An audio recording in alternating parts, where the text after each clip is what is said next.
जी बच्चों, अब हमारा टॉपिक है factors affecting the heat flow and thermal conductivity. हमने हीट फ्लो की अभी बात करी। तीन तरीके से हीट फ्लो कर सकती है, कंडक्शन, कन्वेक्शन, रेडिएशन।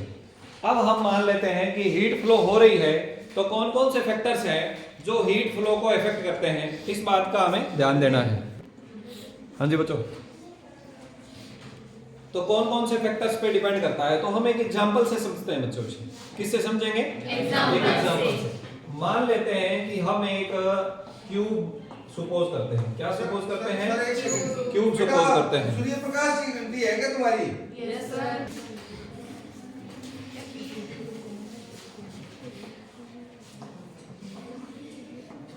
ये हमने क्या सपोज कर लिया? एक क्यूब सपोज कर लिया।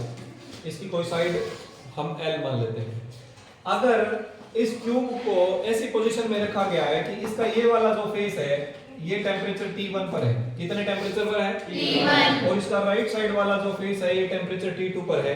And suppose T1 is greater than T2, यानी ये हॉट एंड हो गया हमारे पास, ये कोल्ड एंड हो गया। तो डेफिनेटली हीट हॉट से कोल्ड की तरफ फ्लो करेगी कि नहीं करेगी? Yes sir. इस डायरेक्शन में हीट फ्लो करेगी। और ये जो डिस्टेंस है ये हम x मान लेते हैं या L मान लेते हैं, जो भी हो। Is it fine? Yes sir. ठीक है बच्चों, तो अब मुझे एक बात बताओ। हम बात कर रहे हैं फैक्टर्स अफेक्टिंग हीट फ्लो। जो हीट फ्लो होगा वो किन किन फैक्टर्स पे डिपेंड करेगा? आप मुझे एक बात बताएं, अंदाजे से सोचकर बताएं।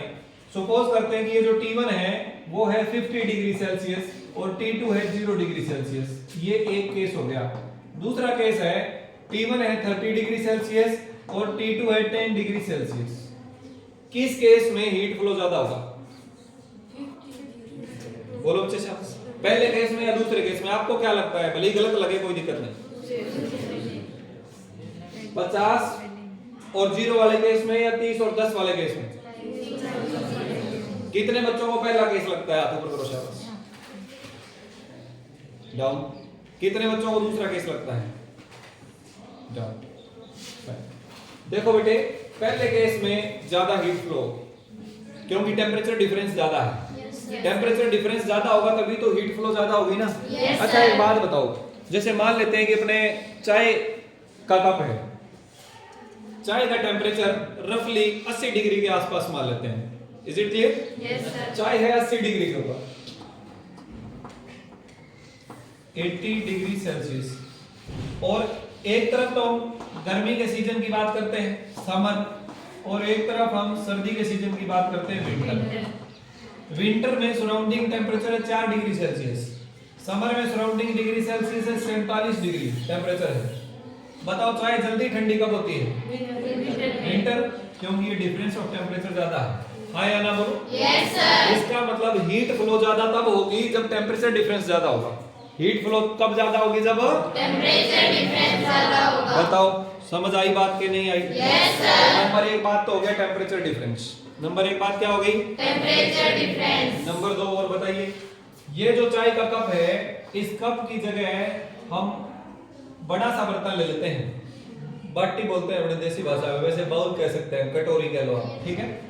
अब इसमें 80 डिग्री सेल्सियस वाली चाय डाल रखी है हमने। अब बताओ कि इस केस में, कप वाले केस में जल्दी ठंडी होगी क्या दूसरे वाले में? दूसरे वाले में, क्योंकि एरिया बढ़ गया। क्या बढ़ गया? एरिया। तो जिन दो एरिया के बीच में हीट फ्लो हो रहा है, अगर वो एरिया ज्यादा है तो हीट फ्लो भी ज्यादा होगी। तो जो एरिया है इसके भी डायरेक्टली प्रोपोर्शनल हुआ। The amount of heat flow is directly proportional to area of the surfaces is directly proportional to temperature difference. हाँ या ना बोलो? Yes sir. ज्यादा टाइम पड़ी रहेगी तो जल्दी ज्यादा ठंडी होगी कि कम टाइम पड़ी रहने से? मतलब एक चाय जो है वो 2 मिनट बाद हम पी लेते हैं और एक चाय का कप है 10 मिनट बाद पिएंगे, तो बताओ कौन सा ठंडा होगा? 10 मिनट बाद। कहने का मतलब ज्यादा टाइम तक हीट फ्लो होने देंगे तो ज्यादा हीट फ्लो होगी। यस और नो? Yes, sir. तीसरी बात है कि टाइम के भी डायरेक्टली प्रोपोर्शनल है। तीसरी बात क्या है? टाइम के भी डायरेक्टली प्रोपोर्शनल है। और अब चौथी बात ये बताइए मुझे कि ये डिस्टेंस ज्यादा होगा तो हीट ज्यादा फ्लो होगी कि कम फ्लो होगी? कम फ्लो होगी ना बेटे। Yes, sir. डिस्टेंस ज्यादा होने से हीट कम फ्लो होगी, डिस्टेंस कम होगा तो हीट ज्यादा फ्लो होगी। इज इट क्लियर और नॉट? Yes, sir. तो ये 4 फैक्टर्स हो गए हमारे पास। कौन कौन से 4 फैक्टर्स हो गए? Area, temperature difference, time and distance. तो हम ये कहेंगे हीट फ्लो या the amount of heat flow, amount of heat flow from a body at high temperature to a body at lower temperature at distance x apart is, यानी जो heat flow है is number 1 directly proportional to area, हाँ या ना? Yes, sir. हम क्यों बोल देते हैं हीट फ्लो को? Number 2 directly proportional to temperature difference, number 3 directly proportional to time, number 4 inversely proportional to Distance. Distance. कोई दिक्कत किसी बच्चे को? No, sir. Any doubt to anybody? No, sir. अब हम इन चारों फैक्टर्स को अगर इकट्ठा करना चाहें तो क्या आ जाएगा बेटे? Q directly proportional to area delta T यानी T2 माइनस T1, टाइम यानी T डिवाइडेड बाय x। कोई दिक्कत किसी बच्चे को? No, sir. सबको समझ आ गया?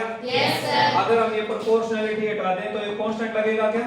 Yes, sir. कांस्टेंट लग गया K into A into T2 minus T1 into T divided by X.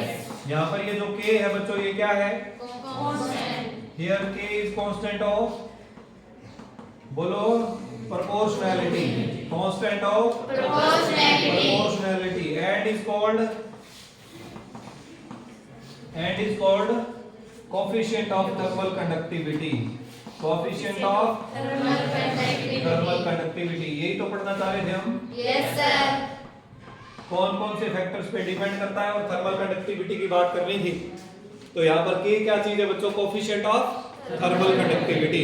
Any doubt to anybody? No, sir. तो कोफिशिएंट ऑफ थर्मल कंडक्टिविटी हर एक मटेरियल का अलग अलग होता है बच्चों, जो भी मटेरियल होगा उसका अलग अलग होगा। क्लियर हुआ कि नहीं हुआ? बोलो सब। Yes, sir. अब अगर हम कोफिशिएंट ऑफ थर्मल नंबर एक बात, तो कितनी हीट फ्लो होगी ये फार्मूला पता चल गया। Yes, sir. Heat flow will be equal to coefficient of thermal conductivity into area into temperature difference into time divided by distance। Clear?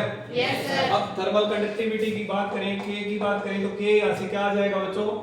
QX divided by A delta T into T। उसे delta T लिख दिया मैंने, कोई दिक्कत तो नहीं? No, sir. तो K की यूनिट क्या आ जाएगी बच्चों? ऐसा यूनिट बोलो शाबाश। ये है हीट, हीट के लिए जूल, डिस्टेंस के लिए मीटर, एरिया के लिए मीटर स्क्वायर, टेम्परेचर के लिए केल्विन, टाइम के लिए second. Clear? Yes, sir. 1 metre से 1 मीटर Cancel. तो ऐसा यूनिट क्या आ गया बच्चों? Joule. Joule per metre per kelvin per second. ठीक बात? Yes, sir. मैं जूल पर सेकेंड इकट्ठा लिख लूं तो कोई दिक्कत तो नहीं किसी बच्चे को? No, sir. Joule per second को वाट लिख सकते हैं। क्या लिख सकते हैं? Watt. Watt per metre per kelvin. This is also we can say ऐसा यूनिट ऑफ थर्मल कंडक्टिविटी, ऐसा यूनिट ऑफ। Thermal conductivity. कोई डाउट है किसी को? No, sir. ठीक है जी। अब ये वाट किसके लिए लिखा है मैंने, पता है आपको? ये वाट हमने लिखा है heat flowing per unit time, heat flowing per Unit time. इसे बोलते हैं हीट करंट। क्या बोलते हैं? Heat current. Heat current. How much amount of energy या heat energy flowing in 1 unit time, 1 second time में या 1 यूनिट टाइम में कितनी हीट एनर्जी फ्लो कर रही है उसे हम बोलते हैं हीट करंट। क्या बोलते हैं बच्चों? Heat current. Heat current. Heat current को H से लिखते हैं और ये होता है Q/T। क्या होता है? Q/T. Q/T heat current. और इसका यूनिट क्या होता है बच्चों? जूल पर सेकंड, जिसे हम बोलते हैं वाट। क्या बोलते हैं? Watt. तो ये वाट मैंने इसके लिए लिखा है, हीट करंट के लिए। अंडरस्टूड और नॉट? Yes, sir. आप बच्चों को हीट करंट का भी पता चल गया यहाँ से। Yes, sir. तो अगर इसी फार्मूले से हीट करंट का फार्मूला निकालना चाहें, हम किसका फार्मूला निकालना चाहें? Heat heat current. करंट का, तो H बराबर क्या आ जाएगा? Q को टाइम से भाग कर दें, Yes, sir. ये Q है टाइम से डिवाइड करेंगे तो टाइम कट जाएगा। Yes, तो क्या बचेगा? ये बचेगा बच्चों K delta T divided by X। बोलो कोई दिक्कत किसी को? No, sir. यूनिट आपको पता चल ही गया। Yes, sir. डायमेंशनल फार्मूला अगर हमें यहाँ थर्मल कंडक्टिविटी का निकालना हो, थर्मल कंडक्टिविटी कोफिशिएंट का, तो कैसे निकालेंगे? अरे बच्चों बोलो। जूल, जूल यानी वर्क डन वाला, एनर्जी वाला। तो वो आ जाएगा आपके पास m1L2T - 2 into divided by second यानी T की power 1 minus divided by length यानी L की पावर -1 केल्विन की पावर -1। समझ आया? Yes, sir. ये क्या बन गया देखो, ये बन गया बच्चों मास 1, लेंथ 2 में से 1 गया, 1 प्लस का, टाइम -2 और -1 -3 और केल्विन -1। समझ समझ आया क्या? Yes, sir. कोई दिक्कत किसी बच्चे को? No, sir. तो इस प्रकार से हम डायमेंशनल फार्मूला भी निकाल सकते हैं। आप बताओ, कोई डाउट है किसी को? No, sir. अगर अभी कोई बात नहीं समझ आई है तो आप मेरे से पूछ सकते हैं। हीट करंट समझ आया कि नहीं आया? Yes, sir. अब एक छोटा सा टॉपिक और इसी के साथ हम पढ़ लेते हैं क्योंकि वो इसी से जुड़ा हुआ है। उसे बोलेंगे थर्मल रेजिस्टेंस। क्या बोलेंगे बच्चों? Thermal resistance. Thermal resistance. देखिए बच्चों, थर्मल रेजिस्टेंस क्या है? थर्मल रेजिस्टेंस, रेजिस्टेंस सुना है 10वीं क्लास में? Yes, sir. आप एक कंडक्टर के टर्मिनल्स पे बैटरी लगाते हैं, पोटेंशियल डिफरेंस लगाते हैं, वोल्टेज लगाते हैं V, और उसमें से करंट फ्लो करता है I, और V बराबर होता है IR, जहां पर R होता है रेजिस्टेंस, ओम्स लॉ में पढ़ा होगा। Yes, sir. Is it clear? Yes, sir. उसी की हेल्प से मैं आपको यहाँ पर समझाना चाहूंगा। देखो बच्चों, जैसे मान लीजिए कि ये आपके पास कोई कंडक्टर है, क्या है? Conductor. और इसके दोनों किनारों पर आपने पोटेंशियल डिफरेंस लगा दिया V, इसमें से करंट फ्लो करा I, और रेजिस्टेंस आ गया इसका R। हाँ या ना बोलो? Yes, sir. तो R बराबर होता है V by I Ohm's law से। समझ आया? Yes, sir. रेजिस्टेंस का मीनिंग क्या होता है? अगर हम हिंदी में बात कर रहे हैं तो इसे बोलते हैं प्रतिरोध, मतलब रोकने वाली चीज जो किसी के फ्लो को रोकती है, जो किसी के फ्लो को रोकती है। अब यहाँ तो हम करंट फ्लो की बात करते हैं, लेकिन अब हम किस चीज के फ्लो की बात कर रहे हैं? अब हम हीट करंट की बात कर रहे हैं, यानी हीट फ्लो की बात कर रहे हैं। किसकी बात कर रहे हैं बच्चों? हीट फ्लो की। यहाँ पर करंट को कौन फ्लो करवाता है? Potential difference. कौन फ्लो करवाता है? Potential और हमारे difference. पास हीट को कौन फ्लो करवाता है? Temperature difference. दो पॉइंट्स में टेम्परेचर डिफरेंस होगा तभी तो हीट फ्लो करेगी कि नहीं करेगी? Yes, sir. क्या इतनी बात सब बच्चों को समझ आई? Yes, sir. ठीक है, तो इसका मतलब इस लॉ में जो काम पोटेंशियल डिफरेंस कर रहा है, हमारे इस कंसेप्ट में वो काम कौन करेगा? Temperature difference. कौन करेगा? Temperature difference. और यहाँ करंट फ्लो हो रहा है और हमारे पास क्या होगा? Heat current. हमारे पास क्या होगा? Heat current. Heat current. तो it is the ratio of temperature difference to the heat current. Temperature difference to the Heat current. Heat current. कोई डाउट है? No, sir. तो अगर मैं थर्मल रेजिस्टेंस को RT से लिखना चाहूं या RTX से लिखना चाहूं तो ये किसके बराबर आ जाएगा बच्चों? Temperature difference divided by heat current. Temperature difference divided by Heat current. तो इसे बोलेंगे बच्चों थर्मल रेजिस्टेंस। क्या बोलेंगे? Thermal resistance. Thermal resistance. अगर इसकी ऐसा यूनिट की बात करें तो क्या आ जाएगी? टेम्परेचर के लिए आ जाएगा केल्विन और हीट करंट के लिए आ जाएगा वाट। तो केल्विन पर वाट, केल्विन Per watt. पर वाट। तो ये आपके पास हीट करंट का ऐसा यूनिट आ गया। Any doubt to anybody? No, sir. ठीक है जी। और अगर इसका डायमेंशनल फार्मूला निकालना हो तो निकाल दोगे? Yes, sir. टेम्परेचर की जगह तो केल्विन ही आएगा और ये heat energy divided by time. Heat energy आ जाएगा m1 L2T - 2, एक मिनट रुको बेटे, m1 L2T - 2 divided by time, तो ये T - 3 हो जाएगा। क्लियर हुआ? Yes, sir. तो ये आ जाएगा k m power -1 L power -2 T power +3। Is it clear to you all? Yes, sir. तो k power 1 m power -1 L power -2 और T पावर 3 के -3। ठीक है बेटे? तो ये आपके पास आ गया इसका dimensional formula, k power 1 m power -1 L power -2 T power +3। तो ये हमने पढ़ा थर्मल रेजिस्टेंस। तो ये टॉपिक एक बार हम इसे यहीं पर रोक सकते हैं, एक दो छोटी मोटी बातें और करेंगे सिर्फ 1 मिनट में। वो 1 मिनट में हम क्या पढ़ने वाले हैं कि some applications of thermal conductivity in daily life. Thermal conductivity की हमने बात करी, उसकी रूटीन लाइफ में क्या यूज है।